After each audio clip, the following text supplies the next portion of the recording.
Et bonjour à tous, du coup on se retrouve deuxième jour avec des nouvelles solutions pour cette tapisserie qui a été posée sans impression derrière, donc super difficile à enlever. Première, le rouleau à picot, donc ça nous permet d'aller passer derrière la tapisserie pour faire des micro-perforations et puis envoyer le produit jusque dans le fond de tapisserie. Ensuite, pour les endroits difficiles, on a opté pour ça. Donc il y a un capot d'aspiration monté sur la disqueuse avec un disque céramique qui devrait enlever que très peu. On est vraiment au bord du patin. On va essayer cette solution là, si ça fonctionne, c'est cool. Et ce sera bon à savoir pour vous, je vous mettrai le lien de ce machin en description. Et j'en profite pour montrer à Marilou comment je pose mes masquages. Alors il y a plein de solutions pour le faire, mais je lui apprends la méthode que j'utilise et qui permet de vraiment gagner du temps. Là on utilise de la bâche un peu plus épaisse que le polyane classique de peinture. Ça nous permettra de trimballer des gravats, etc. par la suite.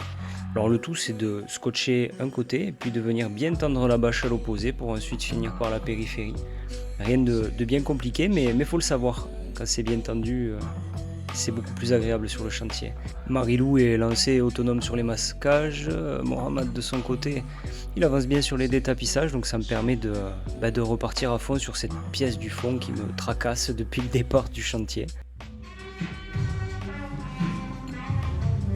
Bon, ici c'est top, vraiment ça me mange que la surface du plâtre, j'enlève même pas un millimètre.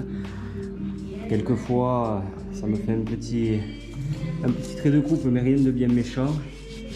Et au moins là je suis sûr que j'aurai pas d'effet de cloquage, d'effet de fissure. On sera sur quelque chose de propre là, c'est vraiment bien. Donc le système fonctionne, je me suis finalement monté avec un disque diamant. Ça c'est pour enlever les cols à carrelage. Une fois qu'on enlève la faïence dans les salles de bain, ça va très bien. Avec le système d'aspiration, j'en mets pas partout. Bonne option, je vous le conseille.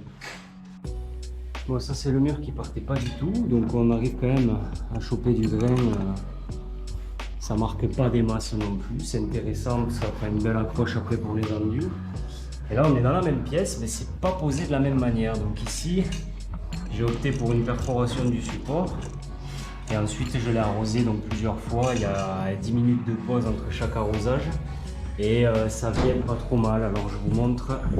Je prends un petit couteau et j'arrive à petit à petit enlever la colle.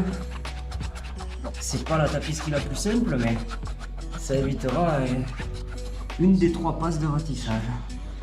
Prendre son mal en patience et puis on avance.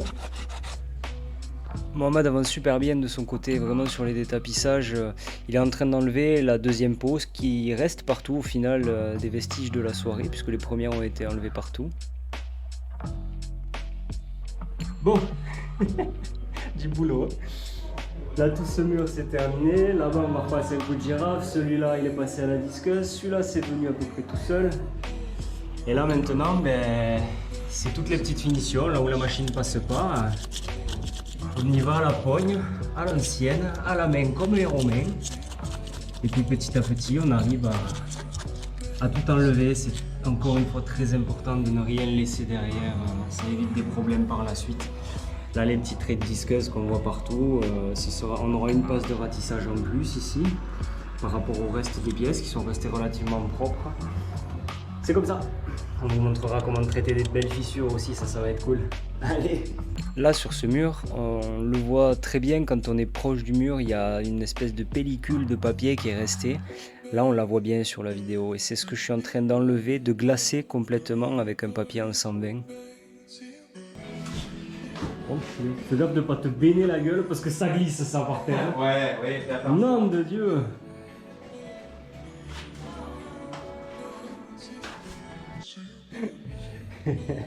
Une journée entière, 3 murs.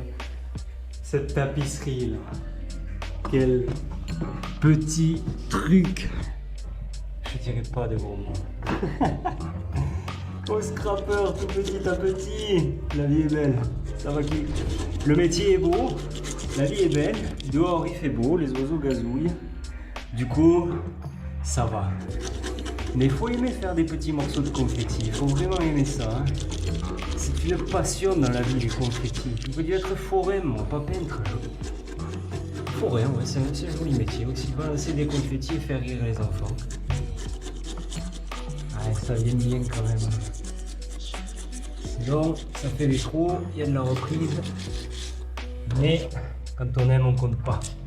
On a du bon taf ici. Pour aller chercher tous les petits coins et tout. Parce que ça si je l'enlève pas, c'est du papier. Et qu'est-ce qui se passe si je l'enlève pas?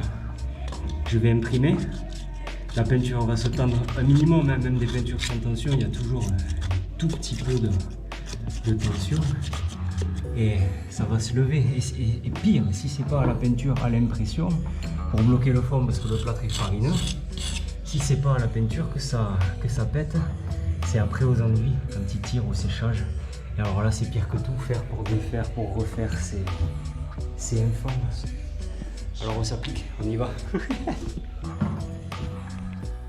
Bon, il restait quelques cadeaux sur le chantier, des jolis meubles en bois ancien, bien lourds. Donc tu fais appel à qui quand tu as du lourd à porter? À un gars de la Covette, c'est eux qui ont les meilleurs bras de toute la région de toute façon. Merci à toi, Goth. Bon, ça y est, la journée est terminée. Pour résumer un petit peu ce qui s'est passé dans la journée, Mohamed a détapissé complètement 2 pièces, il a enlevé les plinthes, il a déconnecté les luminaires. On fera un petit point aussi ensemble sur l'électricité, c'est important d'y faire attention et ensuite de sécuriser le chantier en posant des wagos, enfin des wagos. Mais voilà, se mettre en sécurité vis-à-vis de l'électricité et jamais travailler avec des produits de détapissage donc arrosés à grande eau sur un circuit qui n'est pas coupé. On refera un petit point là-dessus, on le verra ensemble. Mais voilà, Mohamed, c'est important de mettre l'accent. Il a fait son détapissage, ça s'est super bien passé, il avance super bien et très belle personne. On apprendra à le découvrir, j'espère, un peu plus en détail ensemble. Et de son côté, Marilou, elle a donc posé sur le sol en marbre une bâche épaisse pour vraiment le protéger des différents passages, que ce soit l'aspirateur. On se bloque quelquefois des petits cailloux sous les chaussures avec les morceaux de tapisserie qui collent, qui restent au sol, qui se collent aux pompes. Et j'ai pas envie de le rayer.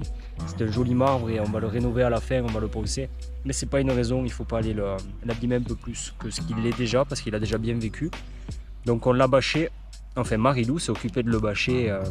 Elle m'a fait un très joli masquage bien solide parce qu'en prévision de l'airless et de la poussée d'air, même si c'est un système sans air, il y a quand même de la pression et ça déplace des volumes en sortant. Donc elle l'a très bien fait, elle l'a très bien géré. Elle a continué à détapisser sur quelques pièces et elle a continué à travailler sur les portes, enlever tous les champs plats posés dessus, commencer à détapisser les portes parce qu'elles étaient remplies de tapisserie aussi. Et elle a bien avancé là-dessus et voilà. Moi de mon côté, je me suis mis à la disqueuse pour cette pièce un peu résistante à la fin. J'ai quasiment fini la pièce, il va en manquer quand même encore un petit peu, mais dans l'ensemble on avance bien. On est au 2e jour du chantier et on commence à bien avancer dans les détapissages et les préparations de sol. Donc voilà, tout va bien. Grosse ambiance sur le chantier, on se met du bon son, on profite ensemble. Tout le monde est parfaitement à sa place. J'ai 2 professionnels avec moi, vraiment. Pour le coup, merci à l'AFPA de m'avoir envoyé ces 2 pépites. Je me régale. Et puis on se voit demain pour la suite. Merci à vous, bonne soirée.